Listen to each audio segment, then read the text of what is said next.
Hey, how's it hanging, beautiful people? Doc back again, once again. All right, guys. So, without going into the details, you already know what to do, guys. I wanted to cover a few popular Filipino terms that I think that all foreigners should know before entering into the Philippines, guys. Whenever you hear these terms, I want you to be able to know exactly what people are talking about, and I think these are a few that may confuse you in the beginning, but once you know what they are, when you hear them, you'll know exactly how to answer the question or exactly know where people are trying to take you. All right, so let's go ahead and get into it. All right, so the first one, guys, the first term is, what is an ukay ukay? UKAY. No, yeah, UKAY, UKAY. A ukay ukay is a place where you go to buy secondhand clothing.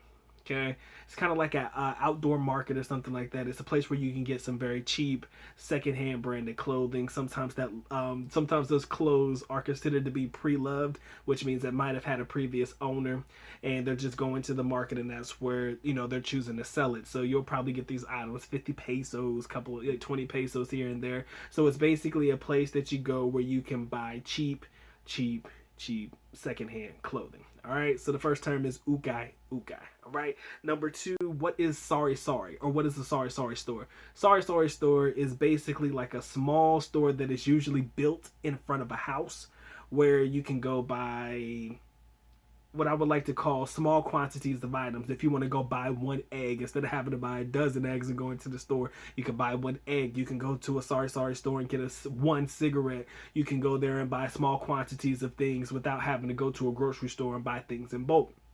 Okay, you can get oil at a sari sari store, drinks and small knickknacks and snacks and things like that, and it's basically a convenient place to be able to buy things as opposed to having to go all the way to a store. Normally it's built in front of somebody's house, so that's what a sari sari store is. It's like a small little store that's built in front of the house of the owner, and it's a place for you to buy things quickly, and it's more convenient because usually sari sari stores are built on every corner, or at least in every Philippine neighborhood I've ever lived in. All right, so going on to number three, what is a boodle fight? Gentlemen, it's not an actual fight. All right, it's not an actual fight, but a boodle fight is basically, I talked about this in a video before, but what it is it's a whole bunch of food in one area. It's all on one plate, it's all on one table, and everybody, it's more or less like a family meal where a bunch of us get around in a circle, and it's a meal that can feed about 10 to 15 people, and everybody just uses their hands to eat the food off the table. So it could be rice, chicken, shrimp, whatever on this Buddha fight. And you just pick and choose the food that you want to, and you eat it all together. There's no spoons, there's no forks, there's no plates. Everybody just eats off of this one layer and off of this one spread. It's usually put on like banana leaf or something to that effect. That's what they put on the table. You use your hands and you get the work. As you know, Filipinos normally use their hands as utensils, so it's a great way to get into it. It's a great way to immerse yourself in the culture. I've always been skeptical about hands and stuff like that, but it's always a great way to introduce yourself to the culture. So that is what a Budo fight is, gentlemen. It's not an actual fight, but they call it Budo fight nonetheless. All right, so moving on to the next one. What is the comfort room? AKA it's the bathroom. So if somebody asks you where the comfort room is, they're just talking about the bathroom. I think in the UK and places like that, they call it the loo. In the US, we call it the bathroom. Other places they call it the baño. I think in some like in the house they call it the baño. Anyways, like I said, it's just another word of saying comfort room. I mean, another way of saying bathroom, guys. So if somebody asks you where the comfort room is, or the CR for short, they're just talking about the bathroom. All right. So if ever you need to know where the bathroom is, just ask them where is the CR.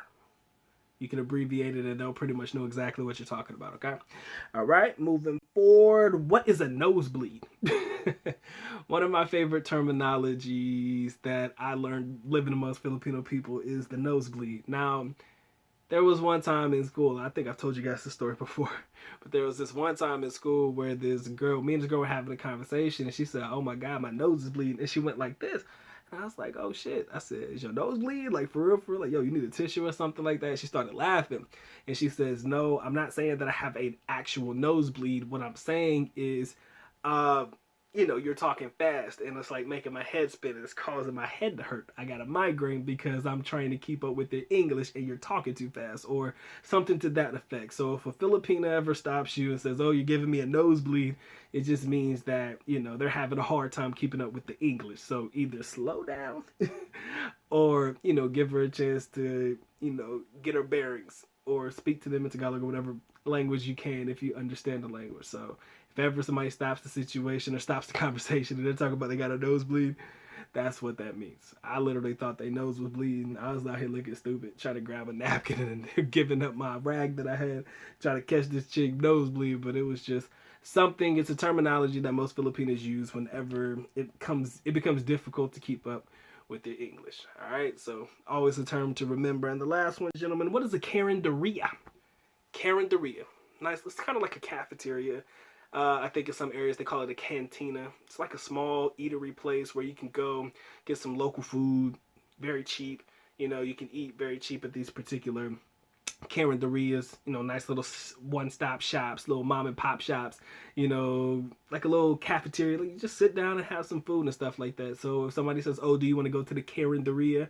It's just a nice place, a nice way of saying you want to go to like a cafeteria or a local eatery place that I know that I want to introduce you to. So, like I said, if you're all for it, you want to immerse yourself in the culture, go to the carinderias. I've had great experiences there. If you want to continue eating your McDonald's and your Jollibees and stuff like that, it's up to you.